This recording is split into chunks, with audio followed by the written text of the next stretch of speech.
Obrigado, Sra. Presidente. Esta moção dos Verdes até parece ter sido premonitória.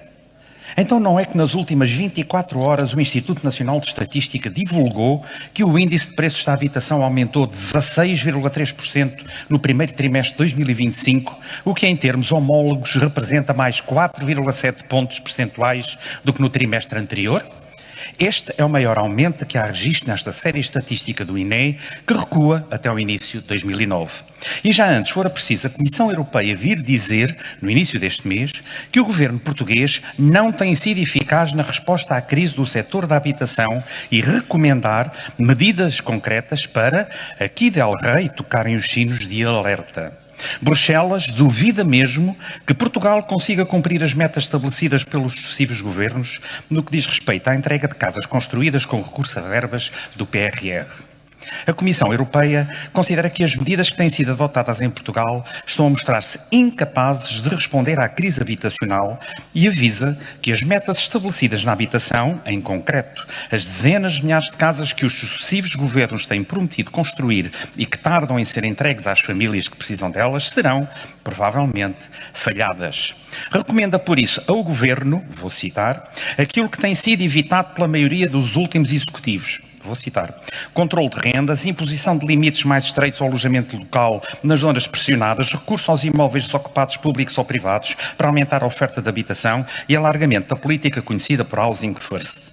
A crise habitacional persiste há várias legislaturas, arrastando-se as promessas de medidas que respondam a um problema que afeta a maioria dos residentes. Com efeito, passou-se mais de uma década desde a última vez que se registrou uma descida anual dos preços de venda das casas e quase 50 anos desde que houve movimento de descida das rendas.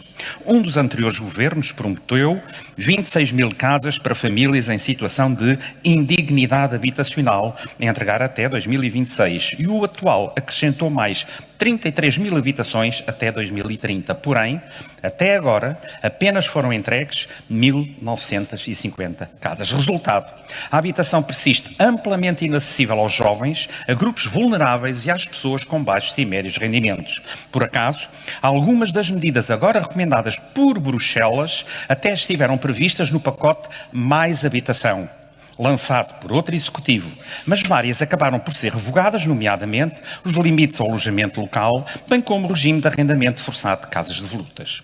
Estimam-se milhares de famílias e de jovens sem casa ou em casas sem as devidas condições de habitabilidade e conforto, ou sobrelotadas, ou em alojamento informal, sem teto ou sem acesso a casa, mesmo com emprego e rendimentos e, mais recentemente, com o aumento do número de sem-abrigo.